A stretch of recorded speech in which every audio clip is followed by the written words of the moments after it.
शुक्रिया रितिका। राजस्थान से जुड़ी कुछ अहम खबरें हमारे पास हैं जो आज वहां के अखबारों में छपी हैं। खबर ये पहले तो राजस्थान में आज जो स्थिति है फिलहाल जो कोरोना मरीजों की उस पर है कि लॉकडाउन फेज 4 का 6वां दिन है।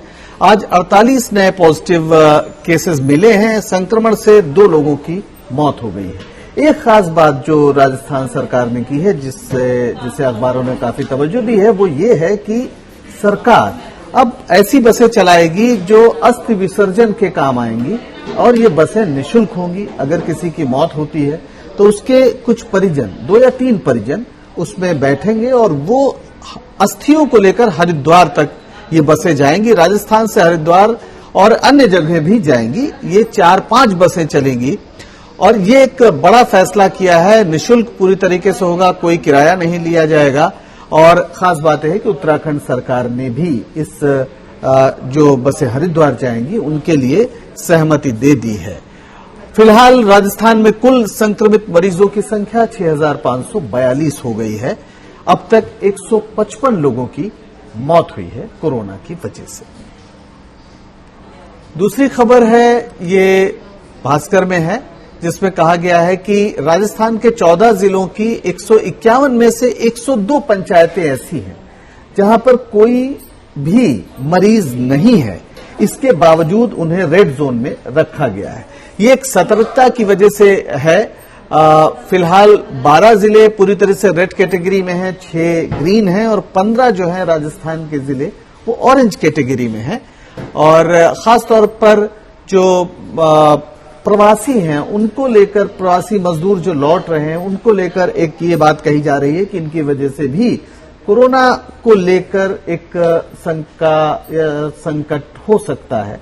तो इसको देखते हुए बहुत सतर्कता बरती जा रही है। अभी तक जो रेड कैटेगरी में 12 जिले हैं, इसमें 14 जिलों की 151 पंचायतें ऐसी हैं जो रेड कैटेगरीज में रखी गई हैं। इनमें 102 ऐसी हैं जिनमें एक भी अभी तक पॉजिटिव नहीं मिला है। ऐसा इसलिए किया गया है क्योंकि डर है कि जो लाखों की संख्या में प्रवासी राजस्थानी वापस आ रहे हैं उनसे ये कोरोना फैल सकता है। तो केंद्र की गाइडलाइंस के मुताबिक जिला कलेक्टर इन पंचायत समितियों को अपने स्तर पर एक कैटेगरी में बांधते हैं ताकि कहीं न कहीं इनको रोकने की अगर कोई आशंका है तो उसको रोकने की कोशिश अपने स्तर पर ही कर ली जाए। अगली खबर उड़ानों के बारे में है और एक अच्छी खबर है कि राजस्थान से अब 13 शहरों के लिए उड़ानें होंगी। 21 उड़ानें हैं जो कि शुरू होंगी और 2 महीने के अंतराल के बाद एक बार फिर उड़ान भरेंगे। सोमवार को जयपुर एयरपोर्ट से ये उड़ानें शुरू होंगी, यानी 25 मई से 13 शहरों के लिए 21 फ्लाइट्स का संचालन होगा। लॉकडाउन से पहले भी 21 शहरों के लिए फ्लाइट्स का संचालन हो रहा था। ये शहर है मुंबई, बेंगलुरु, दिल्ली, हैदराबाद, कोलकाता, पुणे, आगरा, सूरत, जालंधर, उदयपुर, अमृतसर, गुवाहाटी और वाराणसी। इन शहरों के लिए ये फ्लाइट्स हैं जो अब शुरू होंगी। तकरीबन 2 महीने तक इन पे पूरी तरीके से विराम था। लॉकडाउन की वजह से कोई परिवहन की अन्य सुविधाओं के साथ साथ विमानों पर भी पूरी तरीके से रोक थी। और एक खबर है जो बताता है कि संक्रमण की वजह से किस तरह से सामाजिक जीवन में बहुत परिवर्तन आए हैं। एक ये चित्तौड़गढ़ में एक मृत कोरोना मरीज की मौत के बाद दाह संस्कार पर विवाद हो गया। एक 80 वर्षीय व्यक्ति की शुक्रवार शाम कोरोना के कारण जिला अस्पताल में मौत हो गई थी।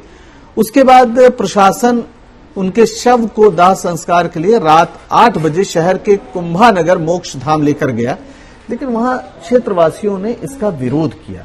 वो बहुत सी ऐसी आशंकाएं उनके मन में हैं जो गलत हैं कि अगर किसी का दाह संस्कार होगा तो जो धुआं उठेगा उससे भी कोरोना फैलेगा, जबकि प्रशासन का कहना है या जो डॉक्टर्स हैं उनका कहना है कि ऐसा बिल्कुल भी नहीं है। कोरोना धुएं से बिल्कुल भी नहीं फैलता है। बहरहाल वहां पर कुंभानगर मोक्ष धाम में नहीं हो पाया दाह संस्कार। उसके बाद इस टकराव को देखते हुए भीड़ इकट्ठा हो गई। वहां पर लोग गांव में लेकर गए। गांव इराल है, वहां पर शव को लेकर गए जो जिनकी मृत्यु हुई थी उनका गांव। वहां पर भी एक अजब नजारा देखने को मिला। गांव वालों ने भी शव के दाह के खिलाफ मोर्चाबंदी कर ली और वो नहीं चाहते थे कि वहां पर शवदाह हो। इसके बाद काफी प्रशासन ने फिर कड़ाई की और लोगों को घरों से नहीं निकलने दिया गया और उसके बाद वहां का जो श्मशान है वहां पर दाह संस्कार हुआ। तो कुल मिला के कोरोना को लेकर जो भ्रांतियां हैं उसका सामाजिक रिश्तों और सामाजिक जीवन में क्या प्रभाव पड़ रहा है ये आप देख सकते हैं। सरकार ने खासतौर पर प्रवासी मजदूरों की वजह से जो आशंका कही जा रही है कोरोना फैलने को लेकर, उसके मद्देनजर एक गंभीर ऐलान किया है और कहा है कि होम क्वारंटीन में जो भी रहेगा अगर वो निकलता है तो उसे अपराध माना जाएगा। 14 दिन कोई भी जो बाहर से आएगा उसे होम क्वारंटीन में रहना जरूरी है और अगर इस बीच वो कहीं निकलता है, उसका उल्लंघन करता है निर्देशों का, तो फिर इसे अपराध माना जाएगा और अपराध के तहत कार्रवाई होगी और 1000 रुपए का जुर्माना भी सरकार की ओर से तय किया गया। यानी अगर कोई आता है राजस्थान तो वो क्वारंटीन में रहे और 14 दिन तक उसे रहना होगा। अगर सरकार की व्यवस्था में नहीं है, घर में है, होम क्वारंटीन की इजाजत है तो भी रहना होगा। अगर उसका वो उल्लंघन करता है, गांव में या इधर उधर घूमते पाया जाता है तो फिर 1000 रुपए उस पर जुर्माना लगेगा। और ये थी सारी खबरें जो राजस्थान से महत्वपूर्ण खबरें जो हमें जाननी चाहिए थी। Over to you Ritika. शुक्रिया पंकज जी तमाम खबरों और उनके विश्लेषण के लिए।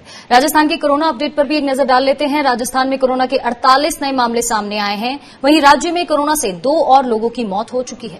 राजस्थान के स्वास्थ्य विभाग के मुताबिक राजस्थान में कोरोना संक्रमितों की तादाद 6542 हो चुकी है। वहीं 155 लोग अब तक अपनी जान गंवा चुके हैं। स्वास्थ्य विभाग के मुताबिक राजस्थान में 2695 लोग कोरोना पॉजिटिव हैं। राजस्थान में सबसे ज्यादा कोरोना संक्रमित जयपुर में हैं, जहां 1720 लोग कोरोना से संक्रमित हो चुके हैं। जोधपुर में भी कोरोना का संक्रमण तेजी से बढ़ रहा है। यहां 1167 लोग कोरोना से संक्रमित हो चुके हैं। वहीं उदयपुर में 445 और कोटा में 369 लोग कोरोना संक्रमित हो चुके हैं। डूंगरपुर की बात करें तो वहां 302 और अजमेर में 280 लोग अब तक कोरोना से संक्रमित हो चुके हैं। राजस्थान के दूसरे जिलों में भी ये आंकड़ा तेजी से बढ़ रहा है। खासकर नागपुर में 273, पाली में 257 और टोंक में 156 लोग कोरोना से संक्रमित हो चुके हैं। जुड़ते हैं हमारे संवाददाता रामस्वरूप से। रामस्वरूप, हम देख रहे हैं राजस्थान में कोरोना का ग्राफ दिन ब दिन ऊपर जाता जा रहा है। आज राज्य में 48 नए मामले सामने आए हैं। रामस्वरूप, बिल्कुल, बीते करीब 8-10 दिन से जो है लगातार केसों की संख्या में भारी बढ़ोतरी हो रही है। पिछले 8 दिन में तो करीब 2000 केस जो है वो अचानक जो है एक साथ बढ़े हैं। तो कह सकते हैं कि जो प्रवासी अभी इन दिनों पॉजिटिव पाए जा रहे हैं उनकी वजह से काफी तादाद में जो है प्रदेश में कोरोना के मामले बढ़ रहे हैं। अब तक 1309 प्रवासी जो है वो कोरोना पॉजिटिव आ चुके हैं। तो आप देख सकते हैं कि कोरोना का जो पिछले 8-9 दिन में जो ग्राफ बढ़ा है करीब 2000 नए मरीजों का, तो उसमें जो है करीब 1300 तो प्रवासी है। तो ऐसे में सरकार ने साफ तौर पे कहा कि अधिकतर जो प्रवासी हैं वो बाहरी राज्यों से जो आते हैं वो अपने गांव यानी कि ग्रामीण स्तर के जो है लोग हैं वो होते हैं। तो वहां पर अब ज्यादा मॉनिटरिंग करने की जरूरत है, वहां पर साफ ज्यादा सख्त कदम उठाने की जरूरत है, क्योंकि अभी तक जो है पिछले कुछ दिनों तक की बात करें तो अभी शहरों तक ही वो सीमित था कोरोना, लेकिन अब जैसे जैसे वो गांवों में कदम बढ़ने लगे हैं तो वहां पर अब बहुत ज्यादा सावधानी बरतने की जरूरत है। इसी वजह से जो है जो क्वारंटाइन की जो व्यवस्था है उसको बहुत ज्यादा सख्त करने के निर्देश मुख्यमंत्री अशोक गहलोत ने दिए। साफ तौर पर कहा है कि अगर कोई व्यक्ति होम क्वारंटाइन का उल्लंघन करता है तो उसके खिलाफ मुकदमा दर्ज किया जाएगा और उसके बाद में उस व्यक्ति को जो है जो सरकार के द्वारा बनाए गए हुए हैं क्वारंटाइन सेंटर है वहां पर रखा जाएगा। वहां पर पुलिस की, होमगार्ड की निगरानी में रहेगा। तो कह सकते हैं कि ज्यादा सख्ती इसलिए बढ़ती जा रही है ताकि सावधान लोग ज्यादा से ज्यादा रहे और अपने घरों में रहे। बिल्कुल बिल्कुल, क्योंकि गांव तक पहुंचना स्थिति और गंभीर हो जाएगी। रामस्वरूप, आप हमारे साथ बने रहिए। अपने दर्शकों को बता दें कि जयपुर सेंट्रल जेल में कोरोना पॉजिटिव मिलने के बाद गृह विभाग की ओर से गाइडलाइंस जारी की गई हैं, जिसके मुताबिक किसी भी आरोपी को गिरफ्तार करने के बाद उसका कोरोना टेस्ट अनिवार्य कर दिया गया है। गाइडलाइंस के मुताबिक आपको बता दें आरोपी को पहले ईएसआई अस्पताल ले जाया जाएगा, जहां उसका सैंपल लिया जाएगा और रिपोर्ट आने के बाद ही आगे की कार्रवाई की जाएगी। जो भी नए कैदी आ रहे हैं उनको जेएनटी करने से पूर्व या न्यायालय में प्रस्तुत करने से पूर्व जो गृह विभाग ने जिस तरह के आदेश जारी किए हैं टेस्टिंग करने का, उसके लिए विशेष व्यवस्था करते हुए और पुलिस प्रशासन से सभी से समन्वय स्थापित करते हुए हमने ईएसआई हॉस्पिटल प्रताप नगर का जो है उसको हमने इसके लिए चिन्हित किया है। उसका निरीक्षण चल रहा है और बिल्कुल उपयुक्त पाए जाने पर उसको आज हम फाइनल कर देंगे, जिसमें शहरी क्षेत्र से और ग्रामीण क्षेत्र से जो भी कैदी आएंगे उनको हम वहीं पे रखते हुए और उनकी वहीं पे सैंपल टेस्टिंग करते हुए उसके बाद में आगे की जो प्रक्रिया है वो अमल में लाई जाए। लॉकडाउन के बाद लोगों को कई तरह की दिक्कतें पेश आ रही हैं। लोग अपने परिजनों की अस्थियों को एक तक कह सकते हैं कि विसर्जन भी नहीं कर पा रहे हैं, लेकिन अब राजस्थान और उत्तराखंड की सरकार में अस्थियों के विसर्जन को लेकर सहमति बन गई है, जिसके बाद आपको बता दें राजस्थान सरकार ने अस्थि विसर्जन के लिए मुफ्त बसें चलाने की घोषणा की है, जिससे लोग अपने परिजनों की अस्थियों का विसर्जन कर सकेंगे। इन बसों में मृतक के 2 से 3 परिजन यात्रा कर सकेंगे। जुड़ते हैं हमारे संवाददाता रामस्वरूप से। रामस्वरूप, लॉकडाउन के बाद लोग बहुत सी परेशानियां झेल रहे हैं, खासतौर पर जो परिजनों की अस्थि विसर्जन को लेकर एक बड़ा संकट था कि किस तरह से की जाए, क्योंकि सब जगह लॉकडाउन था, बंद थी बॉर्डर्स। अब यहां पर दोनों सरकारों में, उत्तराखंड और राजस्थान की सरकारों में सहमति बनती हुई नजर आ रही है। एक बड़ा राहत का कदम यहां राजस्थान सरकार की तरफ से उठाया गया।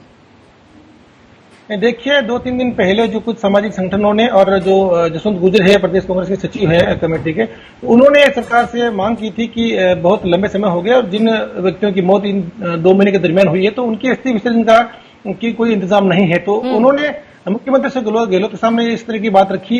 तो मुख्यमंत्री अशोक गहलोत ने 2 दिन पहले इस बात की ये कहा था कि हम प्रयास कर रहे हैं। और कल दिन में जब उत्तराखंड सरकार से उनकी बात हुई है, जहां पर सहमति बन गई थी और उसमें साफ तौर पे सहमति दे दी गई है, तो अब सरकार ने निर्णय लिया है कि राजस्थान के जो 7 संभाग है, प्रत्येक संभाग से एक बस जो है रवाना की जाएगी हरिद्वार के लिए, और वो निःशुल्क बस भेजी जाएगी। यानी कि जो उसमें दिवंगत के परिजन जाएंगे तो उनका किराया नहीं लिया जाएगा 3 से 4 व्यक्तियों तक का। उसके ज्यादा कोई व्यक्ति जाता है तो उसका किराया वसूला जाएगा, लेकिन 3 से 4 व्यक्तियों का किराया नहीं लिया जाएगा। तो ये एक मानवीय दृष्टिकोण से देखा जाए तो एक बड़ी राहत है लोगों के लिए, क्योंकि जो लोग धर्म संस्कार से जुड़े हुए हैं उनकी मान्यताएं जो है उनको भी पूरी करने में उनको मौका मिल पाएगा। शुक्रिया रामस्वरूप तमाम जानकारी के लिए, शुक्रिया। बढ़ते आगे, वही बीकानेर में पानी की किल्लत शुरू हो गई है। यहां लोग कई दिनों से पानी की समस्या से जूझ रहे हैं, जिसके बाद उन्होंने पानी की टंकी पर चढ़ने की चेतावनी दी है। लोगों का कहना है कि पानी नहीं आने से वो खासे परेशान हैं और वो बूंद बूंद को तरस रहे हैं। लोगों के मुताबिक अगर हालात नहीं सुधरे तो वो आंदोलन को मजबूर होंगे। कि कोरोना की महामारी से भी हम लोग परेशान हैं, मौत से जूझ रहे हैं। दूसरा, पानी से प्यासे होकर ऐसी पब्लिक भूखे प्यासे मर रही है। तो मैं प्रशासन से निवेदन करता हूं कि 1 महीना हो गया, वार्ड नंबर 3 सुजान देसर में देदानी मोहल्ला और चौपड़ावाड़ी रामदेव जी मंदिर के पास 1 बूंद पानी तक नहीं आ रहा है। पूरी तरह से वो जलदाय विभाग के कर्मचारी पानी छोड़ नहीं रहे हैं। अभी हम लोग यहाँ पर आए तो यहाँ पर हमें मौके पर ना तो कोई जैन साहब मिले ना कोई अय्यन साहब मिले, कोई कर्मचारी यहाँ पर उपलब्ध है नहीं और जनता जाए तो कहाँ जाए। वहीं जोधपुर से झारखंड के लिए श्रमिक ट्रेन रवाना की गई, जिसमें बड़ी तादाद में श्रमिकों को घरों घर के लिए भेजा गया। आपको बता दें कि ये श्रमिक लॉकडाउन में फंस गए थे, लेकिन उन्हें घर जाने के लिए कोई साधन नहीं मिल रहा था, जिसकी वजह से वो साइकिल से ही घर को लौटने लगे थे। लेकिन जिला कलेक्टर के आदेश पर इन्हें रास्ते में रोक लिया गया, जिसके बाद प्रशासन ने इनके लौटने के लिए ट्रेन का इंतजाम किया और इनके घरों को रवाना किया गया। जोधपुर में फंसे हुए श्रमिक हैं, उनके लिए आज श्रमिक स्पेशल ट्रेन झारखंड के लिए गई है, जिसमें 736 श्रमिक झारखंड के लिए रवाना हुए हैं और ये सिलसिला लगातार जारी है। श्रमिक स्पेशल बसें भी विभिन्न राज्यों के लिए, उत्तराखंड, हिमाचल, मध्य प्रदेश, इनके लिए चलाई गई है। चलिए, राजस्थान की खबरों में इतना ही।